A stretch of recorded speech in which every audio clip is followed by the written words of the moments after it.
निखिल एक गरीब परिवार का लड़का था। उसकी बड़ी बहन निक्की, माँ शांति देवी और पिताजी मदन लाल थे, जो सेठ चुन्नी लाल की दुकान में गार्ड का काम करते थे। एक दिन निखिल भी अपने पिताजी के साथ दुकान पर गया। मदन लाल, ये कौन लड़का है? सेठ जी, ये मेरा बेटा निखिल है। आज इसके स्कूल में छुट्टी थी तो इसे मैं यहाँ ले आया। ठीक किया, यहाँ आया है तो कुछ काम भी सीख लेगा। क्यों बेटा, जाओ नंदू के केबिन में बैठो। जी सेठ जी, प्रणाम। सेठ जी का बेटा नंदू अपने मोबाइल में गेम खेलता रहता है। नंदू सेठ जी, मुझे भी थोड़ा गेम खेलने दो ना। देखो भाई, ये बहुत महंगा मोबाइल है, इसे मैं नहीं दे सकता। पिताजी, जैसा मोबाइल नंदू के पास है वैसा मोबाइल मुझे भी चाहिए। अरे बेटा, ये मोबाइल वगैरह अमीरों के लिए है। हम गरीबों के लिए 2 टाइम की रोटी मिल जाए तो वही बहुत बड़ी बात है। नहीं पिताजी, चाहे कुछ भी हो, हमें मोबाइल लेना ही है। माँ और पिताजी दोनों ने निखिल को बहुत समझाया, लेकिन निखिल ने मोबाइल की जिद नहीं छोड़ी।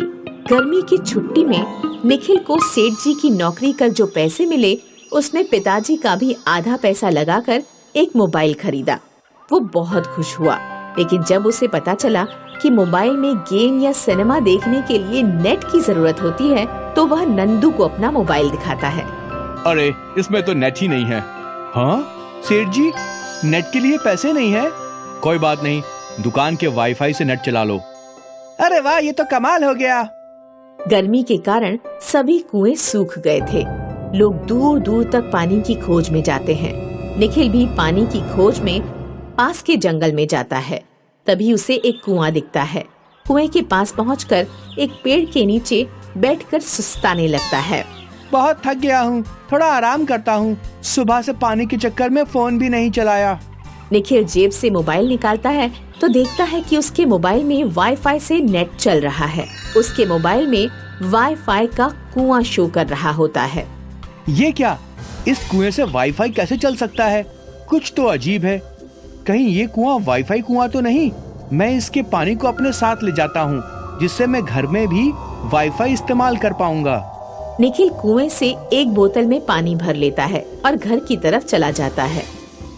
पिताजी देखो, मेरे फोन में वाईफाई चल रहा है। निखिल, तुम्हारे मोबाइल में नेट कहाँ से आया? नेट के पैसे कहाँ से आए? पिताजी, पास वाले जंगल में एक वाईफाई कुआं है, उसी से नेट चल रहा है।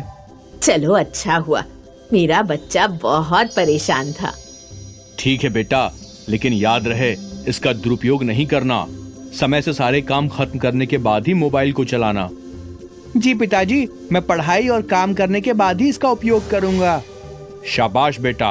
अच्छा, अब मैं काम पर जा रहा हूँ, और हाँ, अगर कोई मदद मांगने के लिए आए तो मना नहीं करना। पूरे गांव में एक ही मोबाइल था। सभी को कुछ न कुछ काम पड़ता ही रहता था। अब तक निखिल के पास मोबाइल है, ये खबर पूरे गांव में फैल गई थी। रोज उसके घर लोग अपने अपने काम लेकर आते थे, इसलिए सुबह 6 से 8 बजे तक का टाइम रखा गया। मदन बाबू, अरे ओ मदन बाबू। अरे गजोधर भैया, इतने सवेरे सवेरे क्यों शोर मचा रहे हो? अब कहाँ कहीं बाबू, गजब होई गवा। हमार बसंती कल रात से गायब है। ओह, क्या बसंती तुम्हारी पत्नी है? तो थाने में जाके रिपोर्ट लिखवाओ या रिश्तेदार के पास पता करो, कहीं वहाँ तो नहीं चली गई। अरे का बात करत हो बाबू, हमार मेहरारू लाजवंती तो तालाब में कपड़ा धोबत है। अरे भैया, बसंती तो हमार गधी का नाम है। सुना है मोबाइल से कुछ भी पता लगा सकत हैं। निखिल बबुआ से बोल के हमार बसंती को तनिक खुजवा दो ना। अरे ओ गजोधर चाचा, मोबाइल से सिर्फ उनका पता कर सकते हैं जिसमें जीपीएस लगा होता है। अरे जीपीएस तो नहीं, लेकिन एक सुतली बंधा ताबीज रहे हमारे बसंती के गले में, का उससे कछु हो सकता है का बबुआ, बताओ। इसके बाद कल्लू मोची का नंबर आता है। निखिल बबुआ, तू तो जानत है कि हमारे बनावल जूता चप्पल कितना सस्ता, मजबूत और बढ़िया रहत है। हम चाहत हैं कि कोई व्यापारी हमार जूता चप्पल को ऑर्डर देकर ले जाए। ठीक है कल्लू चाचा, मैं आज ही तुम्हारे बनाए जूते चप्पल और दुकान का फोटो लेकर संबंधित साइट पर डाल दूंगा। कांटेक्ट में भी आपका मोबाइल नंबर दे दूंगा। अम्मा मियाँ, तुमको तो मालूम है मेरा निकाह नहीं हो रहा, उम्र भी निकल रही है। अरे क्या खराबी है हम में। थोड़े काले हैं, कद जरा छोटा है, दांत बाहर निकले हैं, थोड़ा हकलाता हूँ, दिखने में शक्ल जरा अच्छी नहीं है और एक आंख से काना हूँ बस। मेरी फोटो खींचकर शादी.com पर बायोडाटा के साथ डाल दो बेटा। अम्मा मियाँ मोहतरमाओं की तांता ना लग गई अपने गांव में तो फिर कहना। रहमत अली ऐसे ही नाम नहीं रखा है मेरे अब्बा जान ने हमारा। एकाएक वाईफाई गायब हो जाता है। वो परेशान हो जाता है। जाकर देखता है तो चूहे ने वाईफाई कुएं के पानी वाली बोतल गिरा दी थी। ये क्या हो गया? अब नेट कैसे चलाऊंगा? कल ही जाऊंगा वाईफाई के कुएं के पास। निखिल अगले दिन सुबह कुएं के पास जाता है तो देखता है कि वहाँ सड़क बन रही थी और कुएं भर दिए गए थे। कुछ पानी वहाँ जमा हुआ था जिसे वह बोतल में भरकर घर ले आता है। निखिल आकर बहुत रोता है और बिना खाए पिए ही सो जाता है। रात में उसे सपना आता है कि बिना मेहनत के कोई काम नहीं होता। मैं समझ गया, मुझे अब क्या करना है। वह सुबह उठकर घर के पीछे खेत में एक कुआं खोदने लगता है। 7-8 दिन की कड़ी मेहनत के बाद कुएं में से पानी निकल आता है। उस पानी में वो बोतल का पानी डाल देता है। अब वो कुआं भी वाईफाई का कुआं बन जाता है। मेहनत कभी बेकार नहीं जाती और बिना मेहनत के मिला फल सदा नहीं रहता। निखिल एक गरीब परिवार का लड़का था। उसकी बड़ी बहन निक्की, माँ शांति देवी और पिताजी मदन लाल थे, जो सेठ चुन्नी लाल की दुकान में गार्ड का काम करते थे। एक दिन निखिल भी अपने पिताजी के साथ दुकान पर गया। मदन लाल, ये कौन लड़का है? सेठ जी, ये मेरा बेटा निखिल है। आज इसके स्कूल में छुट्टी थी तो इसे मैं यहाँ ले आया। ठीक किया, यहाँ आया है तो कुछ काम भी सीख लेगा। क्यों बेटा, जाओ नंदू के केबिन में बैठो। जी सेठ जी, प्रणाम। सेठ जी का बेटा नंदू अपने मोबाइल में गेम खेलता रहता है। नंदू सेठ जी, मुझे भी थोड़ा गेम खेलने दो ना। देखो भाई, ये बहुत महंगा मोबाइल है, इसे मैं नहीं दे सकता। पिताजी, जैसा मोबाइल नंदू के पास है वैसा मोबाइल मुझे भी चाहिए। अरे बेटा, ये मोबाइल वगैरह अमीरों के लिए है। हम गरीबों के लिए 2 टाइम की रोटी मिल जाए तो वही बहुत बड़ी बात है। नहीं पिताजी, चाहे कुछ भी हो, हमें मोबाइल लेना ही है। माँ और पिताजी दोनों ने निखिल को बहुत समझाया, लेकिन निखिल ने मोबाइल की जिद नहीं छोड़ी। गर्मी की छुट्टी में निखिल को सेठ जी की नौकरी कर जो पैसे मिले, उसने पिताजी का भी आधा पैसा लगाकर एक मोबाइल खरीदा। वो बहुत खुश हुआ, लेकिन जब उसे पता चला कि मोबाइल में गेम या सिनेमा देखने के लिए नेट की जरूरत होती है, तो वह नंदू को अपना मोबाइल दिखाता है। अरे, इसमें तो नेट ही नहीं है। हाँ सेठ जी, नेट के लिए पैसे नहीं है। कोई बात नहीं, दुकान के वाईफाई से नेट चला लो। अरे वाह, ये तो कमाल हो गया। गर्मी के कारण सभी कुएं सूख गए थे। लोग दूर दूर तक पानी की खोज में जाते हैं। निखिल भी पानी की खोज में पास के जंगल में जाता है। तभी उसे एक कुआं दिखता है। कुएं के पास पहुंचकर एक पेड़ के नीचे बैठकर सुस्ताने लगता है। बहुत थक गया हूँ, थोड़ा आराम करता हूँ। सुबह से पानी के चक्कर में फोन भी नहीं चलाया। निखिल जेब से मोबाइल निकालता है तो देखता है कि उसके मोबाइल में वाईफाई से नेट चल रहा है। उसके मोबाइल में वाईफाई का कुआं शो कर रहा होता है। ये क्या, इस कुएं से वाईफाई कैसे चल सकता है? कुछ तो अजीब है। कहीं ये कुआं वाईफाई कुआं तो नहीं? मैं इसके पानी को अपने साथ ले जाता हूँ, जिससे मैं घर में भी वाईफाई इस्तेमाल कर पाऊंगा। निखिल कुएं से एक बोतल में पानी भर लेता है और घर की तरफ चला जाता है।